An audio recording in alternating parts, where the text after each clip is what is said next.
अपने अंदर झांकें। पूज्य चारी जी महाराज द्वारा दिया गया संदेश है 12 अक्टूबर 2012 को। इससे पहले थोड़ी सी हम बात करते हैं। आजकल के संदेशों में whispers from the brighter world की बातें बार बार दोहराई जा रही हैं।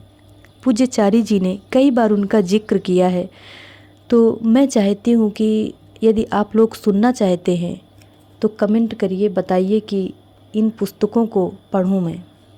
तो शुरू करते हैं आगे चारी जी का लेख। प्रिय भाइयों व बहनों, बाबूजी महाराज ने बहुत से संदेश दिए हैं। उनकी पुस्तकें तो हैं ही, अब वे विस्पर्श में बार बार पुनरावृत्ति कर रहे हैं कि सहज मार्ग में प्रशिक्षण का यह नया तरीका है। पुस्तकें, संदेश, विस्पर्श और प्रशिक्षण का एक नया तरीका। हम में से कितने लोग दैनिक संदेश पढ़ते हैं? क्या हम उन्हें बार बार पढ़ते हैं? जब तक कि हम उन्हें समझ नहीं लेते अथवा हम बिना समझे ही उन्हें खारिज कर देते हैं।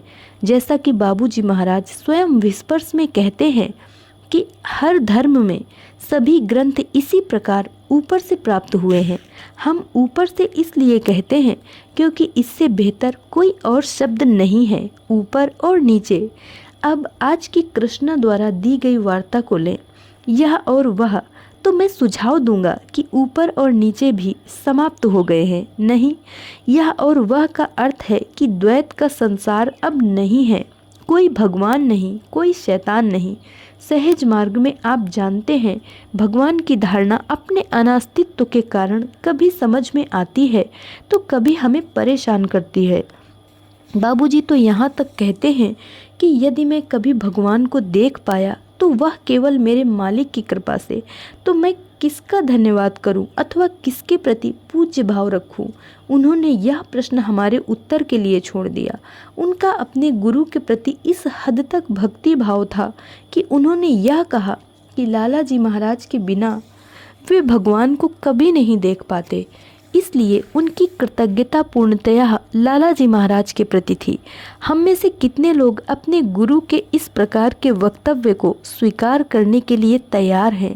स्वीकार करके उसके अनुसार चलने के लिए, स्वीकार करके उसके अनुसार कर्म करने के लिए और उसके अनुसार जीवन जीने के लिए। बाबूजी महाराज का एक अन्य संदेश कहता है, जो मानो सो कहो और जो कहो सो मानो।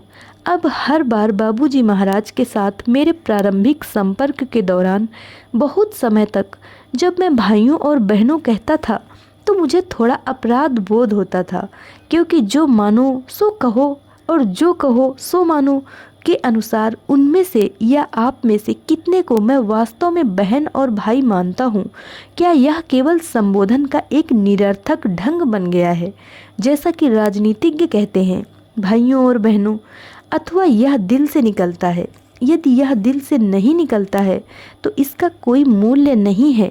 मैं इसे झूठ नहीं कहूँगा, क्योंकि यह संबोधन का एक परंपरागत ढंग है, परंतु यह दिल से नहीं है। यदि मैं दिल से भाइयों और बहनों कहता हूँ तो वह सत्य है, उसे सत्य ही होना चाहिए और मुझे उसी के अनुसार जीना चाहिए। तब कोई पूर्व धारणा नहीं रह जाती, यह और वह सब समाप्त हो जाता है। अच्छा और बुरा, लंबा और नाटा सब समाप्त हो जाना चाहिए। अतः दिव्यता की हमारी धारणा आप जानते हैं, दिव्यता भी। बाबूजी महाराज कहते हैं, दिव्यता रास्ता है और दिव्य खेल। इसे समझने में बहुत समय लगा कि दिव्यता रास्ता है और दिव्य खेल केवल खेल। अतः वह शुद्धता जो गुण रहित, नाम रहित, लक्षण रहित है, उसे भी आप नहीं कह सकते हैं कि यह भगवान है, वह है। नहीं, वह क्या है, क्यों है, कहाँ है, कैसा है, ऐसा कुछ नहीं है। ऐसी कोई चीज़ नहीं है। इस समस्या के रहते हमारा ध्येय क्या है? तब बाबूजी महाराज कहते हैं, गुरु आईने के समान है, जो वही प्रतिबिंब करता है जो उसके सामने रखा जाता है। एक आदमी उसके सामने खड़ा होता है तो वह उस आदमी का चेहरा दिखाता है। यदि एक स्त्री उसके सामने खड़ी होती है, वह एक स्त्री का चेहरा दिखाता है। उसके अपने कोई गुण नहीं है, बल्कि यदि हों तो वह आईना ही होगा। उसे आसमान की ओर घुमा दो तो वह केवल आसमान ही दिखाएगा। तो हमारी यह राय है कि गुरु आईने के समान है और जो भी उसके सामने खड़ा है वह ईश्वर को उसी रूप में देखता है जैसा वह स्वयं है। एक राक्षस वहाँ खड़ा होता है तो वह उसे राक्षस के रूप में ही देखता है। आप लोगों में से कुछ को इंद्र और वृत्त की पौराणिक कहानी याद होगी। एक सुंदर कन्या वहाँ खड़ी होती है तो वह एक सुंदर कन्या देखती है। तो वह क्या है जिसे हम वास्तव में आईने में देखते हैं। जब आप गुण रहित, नाम रहित, लक्षण रहित हो जाते हैं तो आप कुछ नहीं देखते। आईना कुछ नहीं दिखाएगा। जब कोई ऐसा व्यक्ति सामने खड़ा होगा, हमें उस स्थिति तक ऊपर उठना है, ना कि आईने के सामने खड़े होकर अपने आप को संवारना, थोड़ी और क्रीम यहाँ लगानी है। मैं यह पुरुषों के संदर्भ में भी कह रहा हूँ। अतः ऐसा ही हमें आचरण करना चाहिए। आईने में झांको और देखो आप क्या देखते हो। क्या आप अभी भी वही चेहरा देखते हो? क्या आप अभी भी वही चीज़ें देखते हो? क्या आप कोई और चीज़ देखना चाहते हो, अथवा केवल एक चेहरा अधिक सुंदर, अधिक कुरूप आदि? मुझे एक पुरानी चीनी कहानी याद आती है जिसमें एक चीनी परिवार एक ऐसे घर में रहने जाते हैं जहाँ एक कुआं था। उस परिवार में एक लंबी दाढ़ी वाला वृद्ध कुलपति, उसका पुत्र एवं पुत्रवधू तथा उसकी वृद्ध पत्नी थे। वे कुएं, आईने आदि को नहीं जानते थे। एक दिन वह वृद्धा कुएं में झांकने गई और उसने उसमें अपना चेहरा देखा। उसने स्वयं को देखा, परंतु वह नहीं जानती थी कि वह प्रतिबिंब उसी का है। फिर कुलपति ने झांका तो उसने स्वयं को देखा। उसने कहा कि कुएं में एक ज्ञानी वृद्ध है। फिर सुंदर पुत्र वधू ने जाकर देखा तो वह माँ से बोली, अम्मा अम्मा, पिताजी ने कुएं में एक सुंदर कन्या को रखा हुआ है, इसीलिए उन्होंने यह घर खरीदा है। परेशानी तब होती है जब हम में से हर कोई आईने में देखता है जो कि मालिक है और अपने आप को देखता है। अन्य लोग भी अपने आप को देखते हैं। हम सब चीज़ों को भिन्न भिन्न रूप में देखते हैं और फिर यह परेशानी होती है। सब बेकार बातें। नहीं नहीं, भगवान ऐसे हैं, भगवान वैसे हैं, भगवान पीले वर्ण के हैं, भगवान नीले वर्ण के हैं, भगवान की सूंड है, गणपति बप्पा मोरिया। अतः जब तक हम वास्तविकता को नहीं देख पाते, जो और कुछ नहीं बल्कि शुद्धता है, केवल शुद्धता ही वास्तविकता हो सकती है, तब तक हम यह नहीं कह सकते कि हमने कुछ देखा है सिवाय अपने स्वयं के गुणों एवं लक्षणों के प्रतिबिंब के। और कुछ हद तक जब हम दूसरों को देखते हैं तो हम स्वयं का प्रक्षेपण ही देखते हैं। यदि आपके इरादे बुरे हैं तो आप उसमें भी बुरे इरादे ही देखेंगे।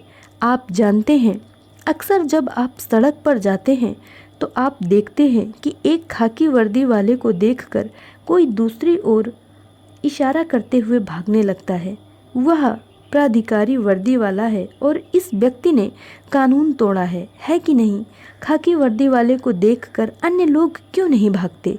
अतः हमें सर्वप्रथम यह समझना चाहिए कि जब हम उन सबको देखते हैं जिन्हें हम भाई और बहन कहते हैं और उनमें ऐसे गुण देखते हैं जो हमें पसंद नहीं, ऐसे लक्षण देखते हैं जो हमें पसंद नहीं, तो हमें समझ लेना चाहिए कि वे सब हम ही से प्रतिबिंबित होते हैं और उन्हें ही हम देखते हैं।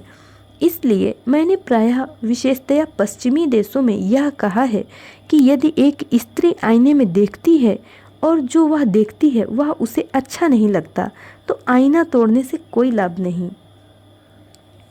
अतः प्रिय भाइयों और बहनों, जब भी आप बाहर ऐसा कुछ देखते हैं जो रुचिकर या स्वीकार्य या सुखद नहीं है तो अपने अंदर झांको, एक पल के लिए विचार करो और उसकी सफाई कर दो।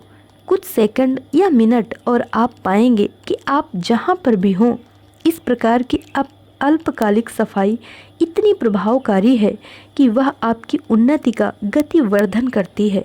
इसका यह अर्थ नहीं है कि आप अपनी सांकालीन सफाई करना बंद कर दें, वह तो हर समय चलती रहती है। यह उसी प्रकार है जैसे आप बाहर जाने के बाद हाथ धोते हैं परंतु दैनिक स्नान नहीं रुकता। यदि आप इसे अपनी चेतना के साथ, इस सच्चाई के प्रति सतर्कता के साथ करते हैं कि बाहर जो कुछ है उसे आपने ही रचा है और वहाँ कुछ भी नहीं हो सकता जब तक वह पहले आपके अंदर न हुआ हो। तो इससे बहुत सा विवेक उत्पन्न होगा, बहुत सी शुद्धता उत्पन्न होगी, तुरंत ही यह संसार बदल जाएगा। अतः दूसरों से बहस करने में, दूसरों की आलोचना करने में, दूसरों से घृणा करने में समय बर्बाद मत करो। जब भी आपकी किसी से घृणा करने की प्रवृत्ति होती है, तब आप अपने अंदर झांकें, अपनी आंखें बंद करें और सफाई करें। आप पाएंगे कि वह बदल गया है। तो मैं आप सबको यही सलाह देता हूँ। मुझे खेद है कि मैं बहुत अधिक समय तक नहीं बोल सकता। अब मैं आप सबको सिटिंग देना चाहूँगा। धन्यवाद।